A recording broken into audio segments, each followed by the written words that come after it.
Hey tout le monde, comment allez-vous? Je vous retrouve aujourd'hui pour vous présenter mes produits terminés, je rachète ou pas. Donc je vais vous présenter chacun de ces produits et vous dire ce que j'en pense, si ce sont des tops ou des flops. Je sais que vous aimez beaucoup ce genre de vidéos et que vous me le demandez assez souvent. Par contre j'en fais pas très fréquemment parce que justement je termine pas souvent très vite un produit. Je commence tout de suite. Alors je vais prendre cet exfoliant-ci. Alors cet exfoliant-ci c'est le Soap & Glory Flakaway.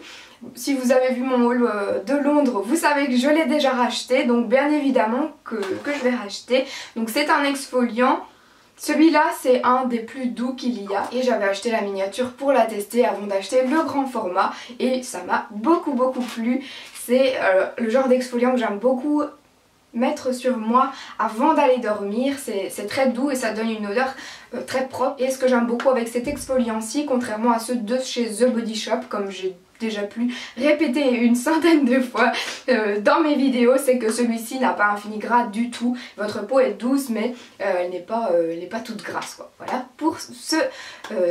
pour cet exfoliant. Alors ensuite c'est cette brume-ci, donc c'est la brume Fix Plus de chez MAC, qui est une brume fixante pour le maquillage. Alors je l'ai déjà racheté également, par contre je l'ai racheté avant qu'ils sortent leur nouvelle collection. Il me semble qu'ils font ça avec des odeurs maintenant, je crois que ça peut être vraiment pas mal aussi. Mais vraiment quand il fait chaud comme aujourd'hui, genre 28 degrés et qu'on a envie de se rafraîchir mais qu'on a fait un beau petit maquillage, c'est toujours très utile. Ça ne fait absolument pas bouger votre maquillage, je peux vous l'assurer. Et si vous mettez par exemple de la poudre compacte, des fois c'est vrai que ça peut se voir et ça fait pas très naturel. Et vraiment si vous mettez cette brume là, ça ne vous fera pas bouger votre poudre, mais surtout ça rendra le tout beaucoup plus naturel et ça se verra moins que vous avez mis de la poudre. Donc voilà, maintenant vraiment j'ai beaucoup apprécié cette brume. Et ce qui est bien aussi c'est que ça ne coûte pas spécialement très cher. Je crois que c'est pas plus de 15 € et que je l'ai gardé quand même assez longtemps. Je l'ai presque gardé 1 an pour une bouteille, donc ça va quoi. Alors ensuite j'ai testé ce shampoing sexy, c'est le shampoing Kirel. Alors j'ai trouvé ce shampoing sec qui est normalement pour les cheveux foncés chez Aldi, il me semble. Et vraiment c'est un gros flop, c'est pas du tout pour les cheveux foncés. Et j'ai l'impression qu'il ne fait que rendre mes cheveux dégueulasses en fait. Donc non, je n'ai pas aimé du tout le shampoing sec de chez Aldi. Mais par contre je reviens toujours à la base, le shampoing sec pour les brunes de chez Baptiste, que je rachète et que je rachète et que je rachète parce que j'adore trop. Et je pense que je vous en ai déjà parlé pas mal de fois maintenant, je vais pas m'attarder là-dessus. Encore une fois ce sont des produits dont je vous ai déjà parlé. Je pense que les prochains produits terminés je les mettrai plus dedans parce que voilà, j'arrête pas de les racheter à chaque fois. Ce sont les démaquillants que j'utilise. Donc là c'est le Nectar of Nature qui est une lotion tonique vraiment pour démaquiller le teint. C'est juste perfect. Mais surtout même quand il fait chaud, si vous maquillez pas votre teint, c'est bien de rafraîchir votre peau avec ce genre de truc. Ça c'est au concombre et moi j'adore donc. Et alors là le démaquillant de chez Carrefour, d'ailleurs il faut absolument que j'aille en racheter parce que j'en ai plus. Et c'est que celui-là que j'adore, vraiment. Je peux mettre un mascara waterproof avec ce démaquillant, il n'y a pas de souci. Par contre j'en ai des autres, je dois mettre 3 fois du démaquillant tellement c'est horrible quand on a un mascara waterproof. Mais avec celui-ci ça marche vraiment super bien. Ensuite j'ai un dentifrice, je me suis dit pourquoi pas. Donc celui-ci c'est le Oral-B Glamour Shines, mais c'est la collection 3D White tout simplement. Ce dentifrice je l'aime trop et il donne vraiment mes dents blanches, les dents, je trouve qu'il rend mes dents beaucoup plus blanches qu'avec un autre dentifrice. Donc si vous l'avez déjà testé, n'hésitez pas à me dire si ça vous fait cet effet là. Alors ensuite c'est cette crème hydratante de chez Benefit. Je l'avais eu également dans c'était dans le calendrier de l'Avent et vraiment il est extra. Donc du coup ça me donne envie d'acheter le grand pot vu que j'ai utilisé le petit pot. En plus le packaging est juste trop mignon, donc vraiment cette petite boîte quand là il me reste encore un peu, je vous le montre mais je vais quand même utiliser le reste, je vais pas le gaspiller parce que j'aime trop. Mais vraiment quand ce sera fini je vais laver le pot, il est très joli. Enfin soit on n'est pas là ici pour parler du pot, mais vraiment la crème hydratante elle est très efficace. elle hydrate correctement ma peau, mais moi qui ai une peau grasse, il faut pas non plus que ça fasse trop gras après sur la peau, et ça ne fait absolument pas ça. Et grande surprise vraiment. Par contre le prix là du grand format, ça fait un petit peu peur. J'ai pas encore été voir, mais voilà, c'est ça qui va me bloquer je pense un peu.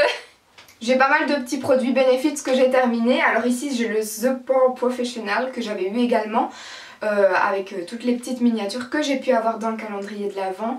Par contre ça je ne le rachèterai pas, pas du tout.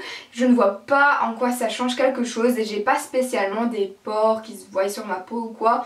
Donc ça m'a servi trop à rien. Et voilà, pour moi c'est un flop celui-là et il n'est pas utile pour moi, donc je ne le rachèterai pas.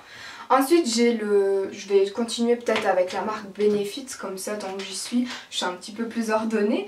Alors ici j'ai le Fake Up, donc ça c'est un genre d'anti-cerne, mais bon, moi j'ai pas spécialement une cerne, mais je l'utilise comme il a une teinte plus claire que ma peau, en dessous de mes yeux, pour dire d'avoir un effet glowy comme ça, et vraiment c'est ce qu'il me faut, j'aime beaucoup. Mais par contre c'est pas spécialement très utile. Moi ici c'est parce que j'ai eu la miniature.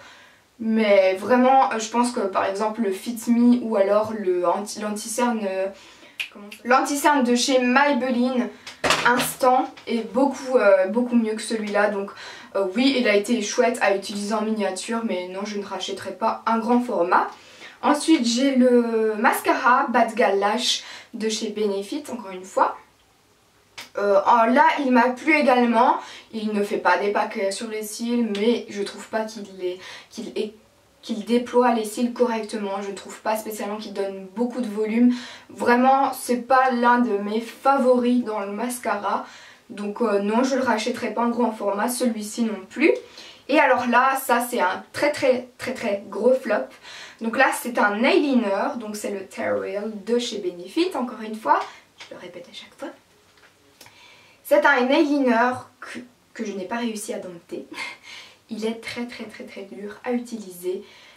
C'est très spécial et vraiment je pense que je n'ai pas assez de patience pour pouvoir manier cet eyeliner. En tout cas je trouve qu'on n'en entend pas beaucoup parler autour de nous. Si vous avez utilisé cet eyeliner et que vous arrivez à l'utiliser correctement, dites-le moi parce que je me sens désespérée. Vraiment il est super dur et à chaque fois qu'on tourne pour qu'il y ait l'eyeliner qui revient, ça casse, ça fait des traces partout. Vraiment, il y a genre 2-3 fois où j'ai réussi à faire un trait correct quoi. C'était une catastrophe, donc non, je ne rachèterai absolument pas. Quand on essaye des miniatures comme ça, quand on a des flops ainsi, ça fait du bien. Enfin, je veux dire, on se dit heureusement que j'ai pas acheté le grand format. C'est ça qui peut être chouette. Ensuite, j'ai le Better Than Sex de chez Too Faced. Oh, j'adore ce mascara, vraiment j'adore. Là j'en avais acheté quelques-uns, donc j'attends encore un peu avant d'en racheter un nouveau. Mais si je dois en racheter un seul, c'est celui-là. Vraiment, il est génial ce mascara et je pense que vous avez beaucoup d'éloges à propos de ce mascara sur YouTube. Donc voilà, je crois pas que ça vous étonne, mais vraiment, c'est l'un de mes mascaras. Oh. Ensuite j'ai cet eyeliner feutre de chez Catrice, qui est un eyeliner à un seul embout. L'embout n'était pas assez dur, donc du coup, à la fin, l'embout est vraiment tout mou quoi. Du coup c'est assez chaud de faire un beau trait d'eyeliner. Je sais pas si je m'exprime correctement là. En gros, il est devenu tout flasque quoi le bout. Du coup on sait plus trop bien faire quelque chose de chouette. Mais au début quand on l'achète ça va quoi, mais c'est vraiment quand il prend un petit peu genre 2-3 semaines après il est devenu un peu bizarre. Mais il était très pigmenté, donc là c'était assez chouette. Je suis occupée de me battre avec cet eyeliner. Donc je pense pas que je le rachèterai parce que j'ai trouvé celui de chez Primark que j'adore, donc non je le rachèterai pas. Ensuite j'ai ce bain douche-ci qui est noix de coco de chez Yves Rocher. Alors celui-là je le connais depuis des années quoi, même depuis que je suis petite qu'on en achète. Et oui je le rachèterai hein. J'adore la noix de coco et j'adore les bains de douche de chez Yves Rocher, donc oui je rachète. Et enfin j'ai ce fond de teint-ci, c'est comme cet accent, fond de teint-ci. Et enfin j'ai ce fond de teint qui vient de chez Yves Rocher. Alors ça fait au moins 1 an et 8 mois que je l'ai.